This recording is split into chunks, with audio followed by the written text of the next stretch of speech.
Vous avez l'air froid, monsieur. Vous pouvez utiliser ma couverture, murmura la sans-abri à l'homme assis seul, ignorant qu'il était un PDG millionnaire solitaire. La nuit dans le centre-ville de Chicago se transforma en silence, à l'exception du bourdonnement lointain de la circulation et du murmure aigu du vent secouant les poubelles. À un carrefour désert, près d'une station-service abandonnée, Evan Cross se tenait seul, son souffle visible dans l'air froid. Il portait un épais manteau, mais chaque rafale semblait le percer plus profondément, lui rappelant qu'aucun tissu ne pouvait engourdir le vide intérieur. À 39 ans, Evan était PDG de Pinnacle Hotel, une chaîne qu'il avait bâtie à partir de cicatrices d'enfance pour combler le vide laissé par sa famille. Ce soir-là, il était loin des salles de réunion et des vols d'affaires, debout sous un lampadaire vacillant, plus petit que jamais. De l'ombre, près d'une camionnette rouillée et décrépite garée derrière une boulangerie fermée, une silhouette émergea. Une jeune femme aux cheveux blonds qui reflétait les faibles reflets du soleil filé. Elle s'approcha prudemment, serrant contre sa poitrine une fine couverture effilochée. Lorsqu'elle parla, sa voix était calme et douce, à l'image du calme de la nuit. « Vous avez l'air d'avoir froid, monsieur. Vous pouvez utiliser ma couverture. » Il se raidit à l'offre, sur le point de refuser, mais avant qu'il puisse parler, elle plaça la couverture usée dans ses mains gantées. Elle atterrit doucement, comme si elle lui offrait quelque chose de fragile et de rare. « Je suis habituée au froid, dit-elle doucement. Mais vous, on dirait que vous avez perdu quelque chose. » La lueur du lampadaire révéla ses yeux, clairs, brillants, mais empreints de tristesse. Des yeux qui avaient connu l'épreuve, mais qui exprimaient néanmoins de l'empathie. Evan ressentit une vive douleur, un souvenir enfoui depuis longtemps. Son frère aîné l'avait protégé de la cruauté de leur beau-père, sacrifiant sa propre sécurité. Ce souvenir le déchira ce soir-là, il agrippa la couverture de ses doigts tremblants. Il envisagea de se retourner et de s'éloigner dans l'obscurité, mais elle resta immobile. Impulsivement, il fouilla dans la poche de son manteau et en sortit une petite miche de pain chaud qu'il avait dénichée dans le garde-manger d'un hôtel ouvert tard le soir. Il le lui serra dans les mains et dit d'une voix plus douce qu'il ne l'aurait voulu. « Tu pourrais avoir besoin de chaleur à l'intérieur aussi. » Sa surprise fut subtile. Elle accepta le pain, ses doigts effleurant les siens. Un sourire doux et hésitant se dessina sur ses lèvres. Cet instant, quelqu'un offrant une gentillesse sans pitié, sans condition. C'était nouveau pour eux deux. Il inspira profondément, remarquant les traits fins de son visage, la courbe de sa mâchoire, l'inclinaison de ses épaules, les ondulations lâches de ses cheveux blonds. Ses vêtements étaient superposés et dépareillés, usés par des nuits passées dans des coins sombres. À ses pieds reposait un carnet usé par les intempéries, du genre qu'on utilise pour noter des histoires ou des croquis. Il retrouva sa voix. « Tu dors près d'ici ?» Elle hocha la tête et désigna la camionnette. « Son abri de dernier recours, pas le mien, » dit-elle en désignant le véhicule du doigt. « Je reste à l'intérieur si besoin. Ça me protège du vent et du froid du béton. » Il comprit. La camionnette était abandonnée depuis longtemps, une coquille vide, comme elle pouvait parfois se sentir. Pourtant, elle en avait fait un refuge. Elle borda la couverture sous son bras. « Je me suis habituée à être invisible, » admit-elle d'une voix douce. Evan se sentait dénué de tout prétexte. « Je suis Evan Cross, » dit-il en prononçant son nom, même si le froid et le chagrin le tenaillaient. Elle marqua une pause, inclinant la tête, évaluant si cet inconnu était quelqu'un en qui elle pouvait avoir confiance. Puis, doucement, Rosie. Un long silence s'écoula, seulement rempli par la faible lueur des lampadaires et le grondement lointain des voitures passant sur Washington Street.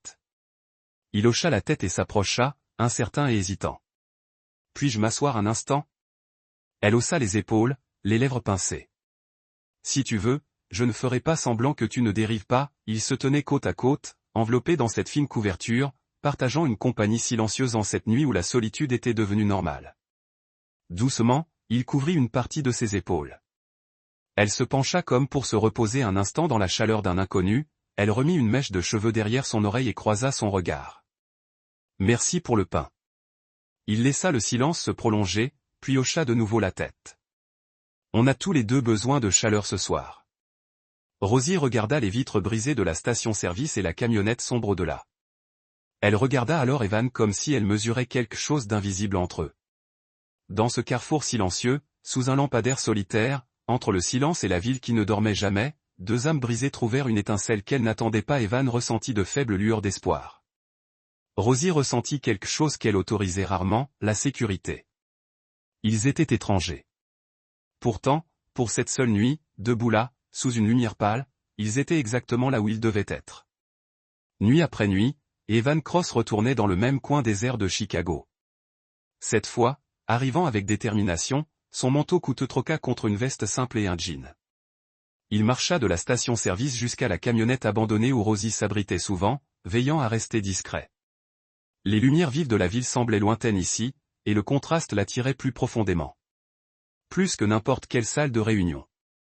Un soir, il la trouva blottie dans la camionnette, un léger faisceau de lampe torche vacillant sur ses cheveux blonds, penché sur un minuscule carnet. Elle écrivait avec une concentration irrésistible, complètement absorbée. Evan hésita, puis frappa doucement à la porte de la camionnette. Elle leva les yeux, surprise, un sourire timide s'adoucit. « Tu écris souvent là-dedans » demanda-t-il doucement. « Sur quoi travailles-tu » On dirait le début d'une histoire. Rosie baissa la lumière, les joues rougissant sous la faible lueur. « Juste des petites histoires pour enfants » admit-elle d'une voix douce et humble. « J'enseignais à la maternelle. Maintenant, je les écris pour ne pas les oublier. » Sa confession le frappa. Il glissa une main dans sa veste et en ressortit avec une tasse de chocolat chaud fumant qu'il avait achetée dans une supérette ouverte 24h24 à un pâté de maison de là. Il la lui tendit avec précaution. « Je t'ai acheté ça, dit-il doucement. Tu en as plus besoin que moi. Les enfants, vos élèves, ils adoreraient avoir un professeur chaleureux. » Rosie cligna des yeux, les doigts légèrement tremblants, acceptant la tasse. Elle l'entoura de ses deux mains, fermant brièvement les yeux, respirant la chaleur. « Merci, murmura-t-elle. Ils partagèrent un moment de silence dans le silence de la rue déserte.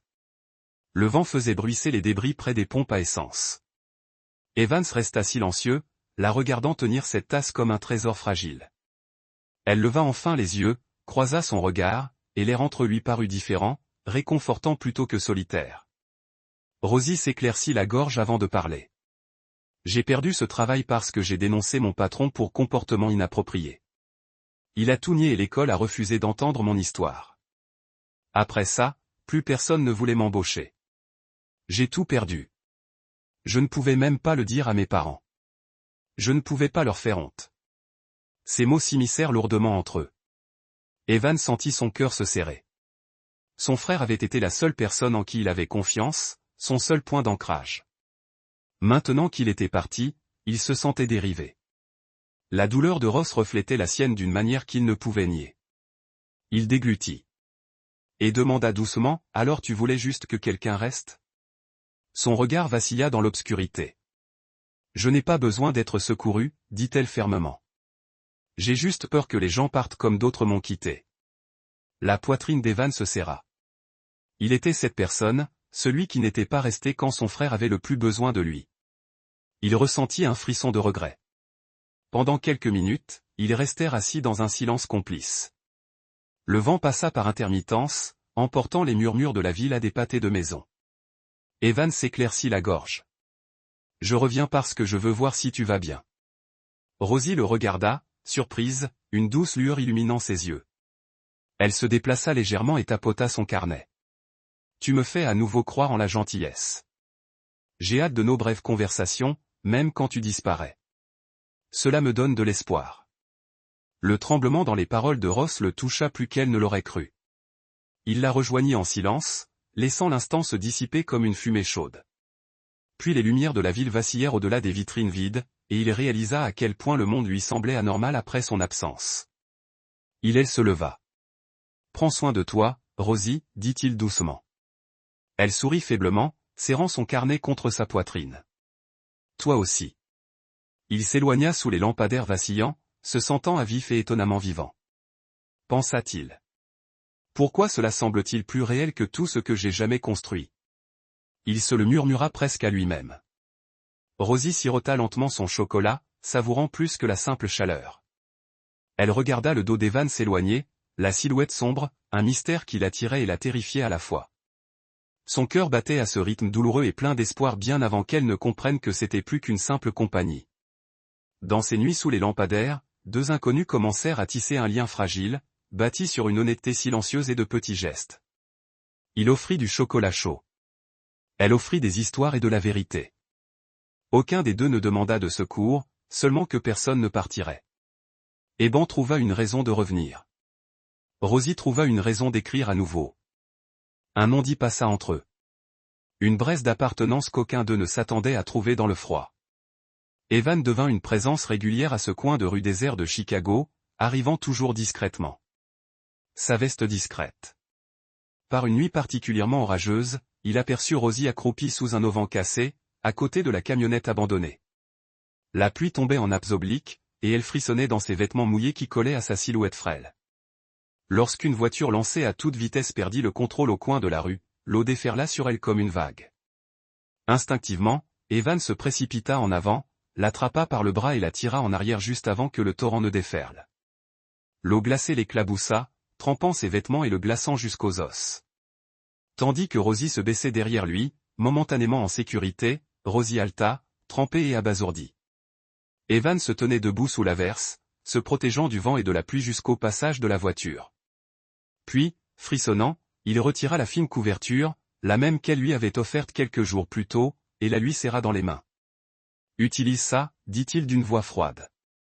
Tu devrais être sèche. » Des larmes coulèrent en minces filets sur les joues de Ross, se mêlant à la pluie. Elle pressa la couverture recouvrait son manteau trempé, absorbant les gouttes froides. Elle la pressa contre sa poitrine. Aucun des deux ne parla pendant un long moment. Lorsque Rosie releva enfin la tête, le visage grave, ses yeux brillaient sous le lampadaire. Elle murmura « Merci ». Plus tard dans la soirée, ils se blottirent sous un auvent plus grand, leurs vêtements séchant lentement. Rosie demanda doucement « As-tu déjà eu l'impression de ne pas être à ta place là où tu es ?» Evan hocha la tête, le regard lointain. « Oui, je pensais que la richesse ou le succès comblerait tous mes vides, mais au lieu de cela, je me sentais seulement plus invisible, plus seul. » Il remarqua que Rosie tremblait malgré la couverture. Sans hésiter, il sortit la veste qu'il portait et la drapa sur ses épaules. Elle secoua la tête, mais il ne céda pas, « Prends-la. »« Je tremble déjà, » dit-il avec une douce insistance. La gentillesse de son regard la fit rougir. Elle serra plus fort sa veste, honteuse mais reconnaissante. Puis Rosie demanda doucement, d'un ton hésitant. « Si tu savais que je dors près du van, vivant ici, tu aimerais encore me parler ?» Sa question résonna dans la poitrine d'Evan, un douloureux écho de ses propres peurs d'enfance. Il lui lança un regard fixe. « Oui, tu es la première personne qui m'a rassuré par ma simple présence.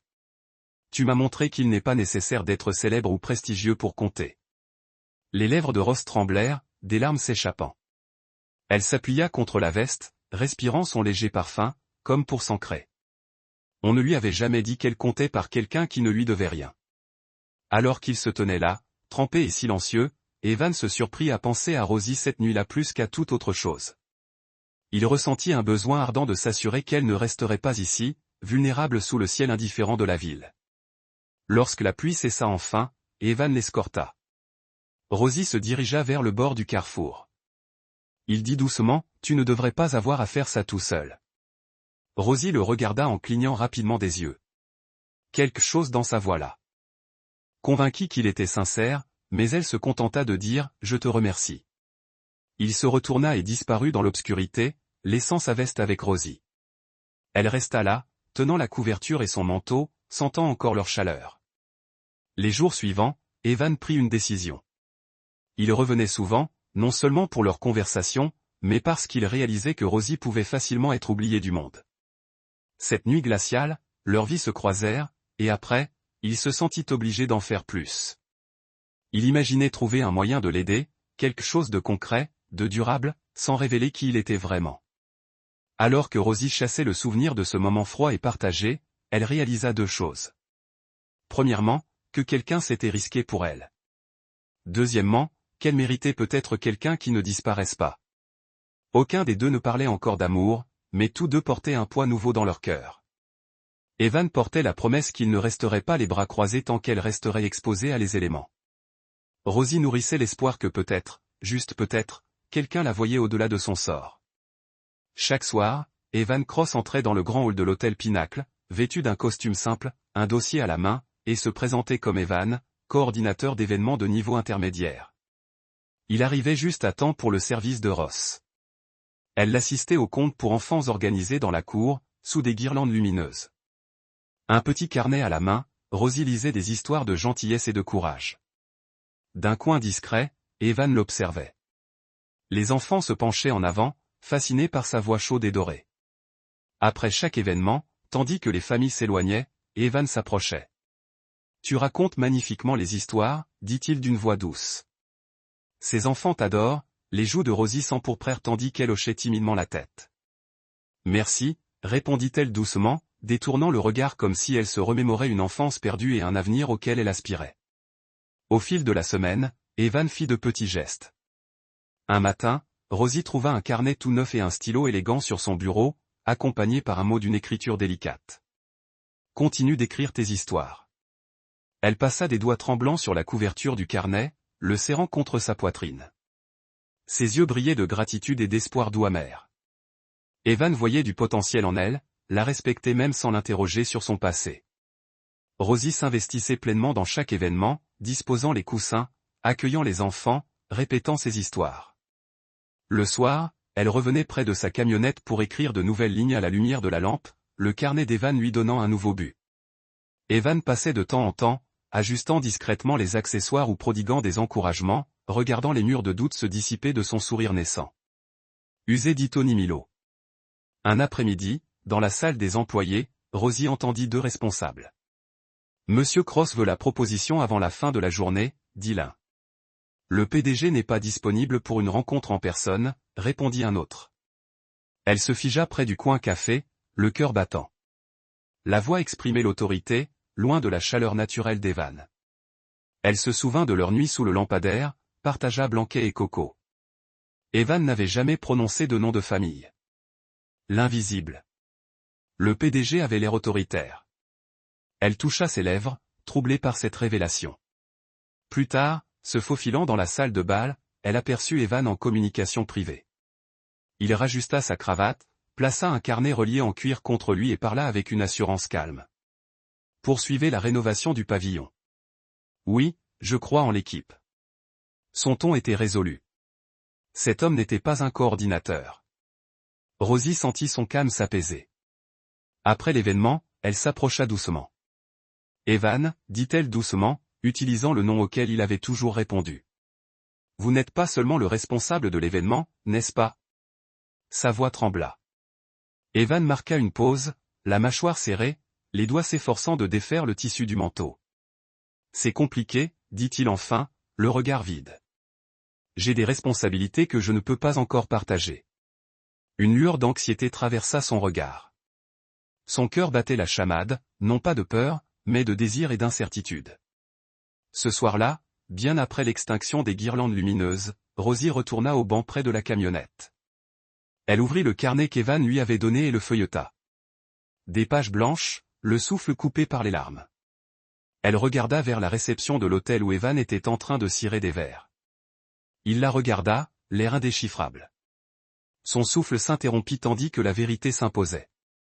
Elle s'était profondément attachée à elle, et elle craignait qu'il soit inaccessible. Plus tard, dehors, sous le lampadaire, elle resta jusqu'à ce qu'Evan revienne. Lorsqu'il la vit, il lui tendit son manteau, celui qu'il lui avait prêté après l'avoir sauvé de la pluie des semaines auparavant. « Tu as oublié ça » dit-il doucement en le lui tendant. Elle referma ses doigts sur le tissu et sur sa main lorsqu'il hésita à se retirer. Ce simple geste en disait long. Révérence mutuelle, affection grandissante et peur inexprimée. Evan se retourna et s'éloigna sans un mot. Rosie resta plantée là, serrant à la fois le carnet et le manteau. Ses mains tremblaient, la résolution s'installant. Elle murmura, « Je ne peux plus m'en soucier maintenant. » Et Evan, marchant dans la nuit, pensa seulement, « Je dois la protéger. » Mais me laissera-t-elle faire? Demanda Walt. Evan trembla. Et lorsqu'il le fit, ils entrèrent ensemble dans son monde, un monde de couloirs, de cartes magnétiques et de rouleaux rigides. Mais aucun des deux n'avait encore fait le pont entre eux. Pourtant, sous tout cela, quelque chose de fragile et d'espoir mijotait, attendant d'être saisi. Evan évita les coins de rue pendant des jours. Les visites au lampadaire cessèrent. Il s'enferma dans son bureau, naviguant entre des négociations tendues et les exigences des investisseurs. Pas d'appel, pas de chocolat. Rosie remarqua son absence. Chaque soir, lors des séances de narration, elle continuait, souriant pour les enfants, mais quelque chose en elle sentait un vide. Sans la présence silencieuse d'Evan, ses tâches devenaient mécaniques. Elle se demandait sans cesse, avait-elle fait quelque chose de mal? Un après-midi, pendant une pause, elle se confia à un collègue. « Je ne me sens pas à ma place », murmura-t-elle. Peut-être qu'il ne passait du temps avec moi que par pitié pour moi. Le collègue lui prodigua des mots gentils, mais Rosie se contenta d'un faible sourire et retourna au travail, plus lourde de doutes. Quelques jours plus tard, un message inattendu arriva. Une demande de révision de la part de l'entreprise. Retour d'informations sur l'événement dans le bureau de direction. Rosie hésita avant d'entrer dans l'ascenseur. Lorsque les portes s'ouvrirent sur le dernier étage, le couloir de marbre lui parut trop silencieux, trop poli. Un membre du personnel la dirigea vers le mur des dirigeants. Là, il était, le premier portrait. Evan Cross, PDG. Son image, confiante, posée, le fixait depuis la vitre. Ross en eut le souffle coupé. La vérité s'imprégna comme de l'eau glacée. James, l'homme bienveillant qui avait amené Coco, qui souriait à ses histoires, était aussi Evan Cross. Il l'avait caché. Chaque instant de douceur, chaque visite nocturne, elle les revoyait maintenant avec doute. Elle se retourna et redescendit précipitamment les escaliers, luttant contre les larmes. Dehors, la nuit était tombée. Elle s'effondra près de la camionnette rouillée, la joue pressée contre le métal froid, le cœur brisé en silence. À l'intérieur de l'hôtel, des images de sécurité montraient son départ. Evan se figea lorsque le personnel le lui annonça. En la regardant partir, une douleur familière revint. Le regret. Il retourna à son bureau, ressassant chaque mot qu'il n'avait pas dit. Il avait espéré qu'elle ne l'apprendrait jamais de cette façon. Il espérait qu'il ne serait qu'Evan. Ce soir-là, Rosie était assise au bord de son vieux trottoir, la couverture serrée. Elle se souvenait du premier chocolat. De la façon dont il s'était tenu entre elle et la pluie, sa veste, ses mains. Ces moments étaient-ils réels? Evan arriva vers minuit, le pas plus lent que d'habitude. Il aperçut sa silhouette près de la camionnette et hésita, puis s'avança. « Rosie », dit-il presque dans un murmure. Elle ne leva pas les yeux. « Je ne voulais pas te faire de mal », continua-t-il. De sa poche, il sortit une tasse. Pas de chocolat cette fois, mais du thé. Tu es parti avant qu'on puisse parler. J'ai cru que j'avais perdu ma chance. Sa voix se brisa légèrement. Rosie lui jeta enfin un coup d'œil. Alors, c'était de la pitié, demanda-t-elle. Non, dit-il rapidement. Ce n'était plus de la pitié après que tu m'aies tiré de cette rue. J'avais besoin de te protéger. Je ne savais pas comment te dire qui j'étais sans ruiner ce que nous avions. Elle ferma les yeux, le souffle court. Je voulais construire quelque chose de sûr, dit-il. Mais j'ai tout fait. C'était faux. Puis, avec précaution, il lui tendit une carte pliée. Sur laquelle était écrit en lettres douces, « Je voudrais t'offrir quelque chose de permanent. Quand tu seras prête, pas de titre, pas de nom, juste un geste. » Rosie ouvrit lentement la carte, les mains tremblantes. Quelque chose en elle changea. Pas de confiance, pas encore, mais le début de quelque chose de plus doux. Evan se retourna, marqua une pause. « Reste, dit-il doucement. Où va-t-on » Elle ne dit rien, mais au bout d'un moment, elle hocha la tête. Ensemble, ils retournèrent à sa place près de la camionnette, où la lumière caressait encore le béton brisé. Peu de choses avaient changé dans le monde, mais entre eux, quelque chose avait recommencé. Rosie se tenait juste à l'intérieur du bureau exécutif de Pinnacle Hotel, vêtue de son modeste uniforme d'employé, ses cheveux blonds en bataille, les joues tachées par des nuits blanches et des larmes retenues. La pièce scintillait de surfaces polies et de distinctions encadrées, chaque recoin témoignant de pouvoir et de prestige. Elle inspira profondément et regarda l'homme derrière la paroi vitrée. Evan Cross, le PDG, pourtant il paraissait plus petit qu'elle ne l'avait imaginé. Elle fit un pas en avant, la voix tremblante. « Pourquoi me l'as-tu caché ? Tu m'as donné un coup de pied, n'est-ce pas ?» Les mots résonnèrent dans le silence étouffé. La poitrine d'Evan se serra. Il sortit du bureau pour se tenir devant elle. Son costume était impeccable. Pourtant, il y avait quelque chose de vulnérable dans sa façon de l'aborder. Il parla doucement. « Rosie, je ne t'ai pas sauvée. Tu m'as sauvée. La nuit où tu m'as donné cette couverture, je m'étais perdu. Tu m'as rappelé qui je voulais être. » Ses larmes fondirent. Puis elle baissa les yeux, baissant le menton. « Je ne veux pas être la charité de quelqu'un, murmura-t-elle, la voix brisée. Elle pressa ses bras contre son corps comme pour se protéger de ses paroles. Evan lui prit la main. « Non, tu n'es pas ça, dit-il d'une voix ferme mais douce. Tu as été la première personne à me donner l'impression de ne pas être seule au monde. » Il lui prit la main et, l'espace d'un instant, Rosie ressentit une chaleur, teintée de regret, à l'idée qu'il les laissait partir. Un silence épais et profond s'installa autour d'eux. Puis Evan sortit délicatement un petit paquet de sa veste et le lui mit entre les mains. C'était un livre fin, impeccable et neuf. Elle l'ouvrit et découvrit ses propres nouvelles imprimées à l'intérieur. Sur la première page se trouvait un mot. « Tu vois la beauté que j'avais oubliée. Ne cesse pas de croire en tes mots. » Rosie inspira brusquement, serrant le livre contre sa poitrine. Des larmes coulèrent tandis qu'elle levait les yeux vers lui. Elle lisait une admiration sincère et quelque chose de plus profond vacillait dans son regard. Evan s'adoucit en la regardant. Il se pencha plus près, sa voix presque murmurée. Son souffle se coupa. « Je n'ai jamais voulu te faire de mal. J'avais peur.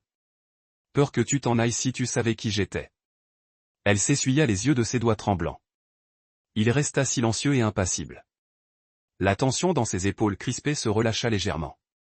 Elle ouvrit la bouche pour parler, pour exiger quelque chose de définitif, mais y parvint seulement. « Ta pitié ne durerait pas. » Mais voyant cela, sa voix se fixa sur le livre. « Cela signifie que tu comptais. » Il hocha la tête. « Tu comptes plus que n'importe quelle affaire. Tu as compté dès le premier instant. » Son regard se posa sur les certificats encadrés au mur, puis revint à son visage. Elle lutta pour retenir ses larmes. Evan marqua une pause, puis lui offrit doucement. « J'aimerais pouvoir dire que tout le reste s'est envolé, mais je ne peux pas effacer le passé. Mais ici, avec toi, je veux être honnête. » Ils restèrent un long moment immobiles avant qu'elle murmure, « Je ne sais pas si je peux juste effacer ce que j'ai ressenti. » Elle souleva à nouveau le livre, le tenant entre eux comme un pont fragile. Evan parvint à esquisser un petit sourire timide, d'une voix rauque. « Puis nous reconstruirons lentement. J'attendrai. Et nous recommencerons sans secret, sans distance. » Elle hocha lentement la tête, mais ses yeux restèrent brillants, puis ils s'approchèrent. Il glissa doucement le coin de son oreille derrière ses cheveux, l'émotion emplie d'une tendresse inexprimée. Elle le laissa se reposer dans cette hésitation, le laissant rester à sa place sans le repousser. Elle ne lui dit pas. Encore, je t'aime. Mais elle ne se détourna pas. Dans ce bureau de direction silencieux, au milieu des plaques célébrant ses accomplissements, tous deux se tenaient paisiblement, défiant les attentes. Pour la première fois, tout ce qu'il avait construit semblait éclipsé par quelque chose de bien plus fragile et d'infiniment plus précieux. Dehors, près de la camionnette abandonnée où cette histoire avait commencé, un vent frais chassait les derniers souvenirs de la pluie. À l'intérieur, Evan tenait la main de Rosie. Les mots qu'il ne prononçait pas encore portaient encore leur poids, appartenance, vulnérabilité, confiance.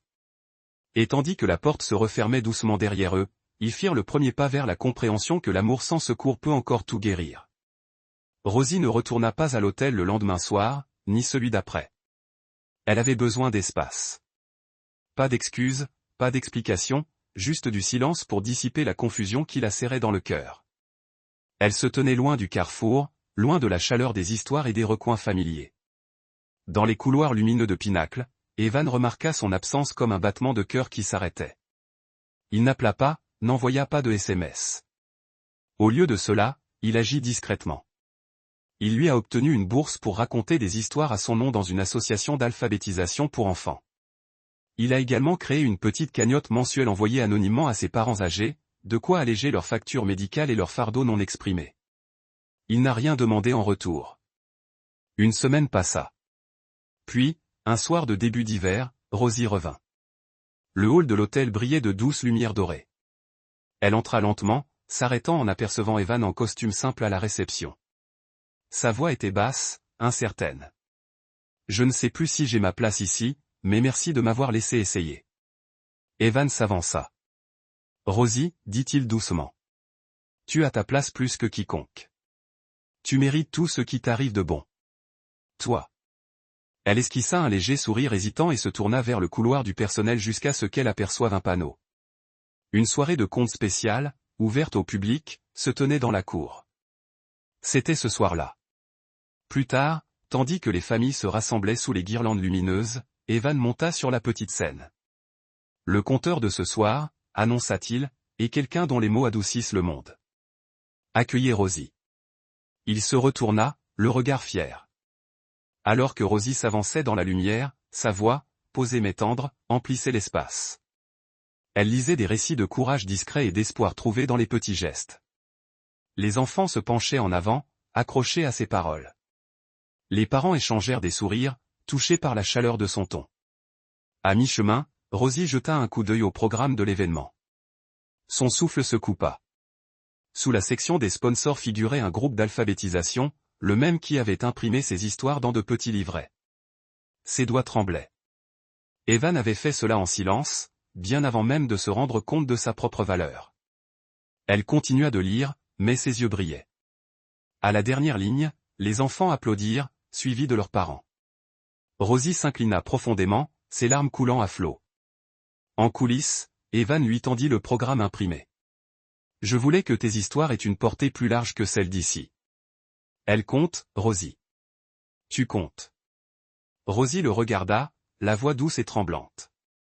Tu m'as vu même quand je ne me voyais pas, il sourit. Tu as redonné de la chaleur aux gens, rien que ta voix et un carnet. Ils sont sortis sous le même lampadaire qui les avait autrefois présentés. Mais ce soir-là, le silence entre eux n'était pas empli de questions. C'était du réconfort. Evan écarta une mèche humide de son visage. Elle ne s'écarta pas. Sa tête reposa sur son épaule et sa main se posa délicatement sur son bras. Ils commencèrent à marcher côte à côte, longeant la cour éclairée, vers la rue où elle avait dormi autrefois, près d'une camionnette. Ce n'était plus l'exil. C'était comme une partie du chemin qui les avait menés ici. Rosie leva les yeux. Puis-je rester? Evan ne dit rien. Il lui prit simplement la main. Et sous la douce lueur des lumières hivernales, deux personnes se tenaient debout. Non pas en tant que PDG et ancienne fugueuse, ni en tant que sauveteur et rescapé, mais en tant qu'égales, liées par la confiance, l'amour discret et un avenir qu'elles étaient prêtes à construire ensemble. L'expédition, 3 mois s'étaient écoulés depuis leur première rencontre sous un lampadaire solitaire. Entre-temps, Rosie avait changé. Ses cheveux blonds brillaient sous les lumières du hall, sa posture plus droite, sa voix plus assurée. La bourse lui permettait d'étudier le conte, et elle était désormais la coordinatrice officielle des événements pour enfants de Pinacle. Elle avait enfin trouvé sa place. Ce soir était la dernière soirée de conte de la saison. La cour de l'hôtel scintillait de guirlandes lumineuses, des coussins parsemaient la scène, des bocaux à lucioles brillaient sur les tables. Les parents arrivaient, les enfants riaient, et la soirée vibrait d'une joie silencieuse. Evan se glissa dans le public, vêtu d'une chemise impeccable, son badge laissé derrière lui. Il regarda Rosie monter sur scène, calme et posée. Ce soir, dit-elle au micro, nous partageons des histoires de courage, de gentillesse et des petites choses qui comptent le plus. Sa voix était chaleureuse et familière, et les enfants se penchèrent, captivés. Evan observa leurs grands yeux, vit le visage de leurs parents s'adoucir et ressentit une fierté si profonde qu'elle lui coupa le souffle. Après les applaudissements, Evan se leva et s'avança. Rosie, dit-il doucement, grâce à toi, nous nous sentons tous comme chez nous. Leurs regards se croisèrent et elle rougit, serrant son carnet contre sa poitrine. Plus tard, Evan l'emmena sur le balcon de l'hôtel. La skyline de Chicago scintillait en contrebas, et le carrefour où ils s'étaient rencontrés brillait faiblement au loin. Il ne faisait plus froid. On aurait dit le destin. Evan se tourna vers elle et lui prit les mains. Rosie, dit-il doucement, je t'aime depuis la nuit où tu m'as donné cette couverture. Tu m'as apporté de la chaleur et tu m'as rappelé qui je voulais être. Je ne veux pas être ton PDG. Je veux être l'homme qui marche à tes côtés. Elle toucha sa poitrine, sentant le rythme régulier sous sa paume. Evan, murmura-t-elle, tu m'as donné l'impression d'être suffisante. Vous m'avez donné un endroit où je pourrais être moi.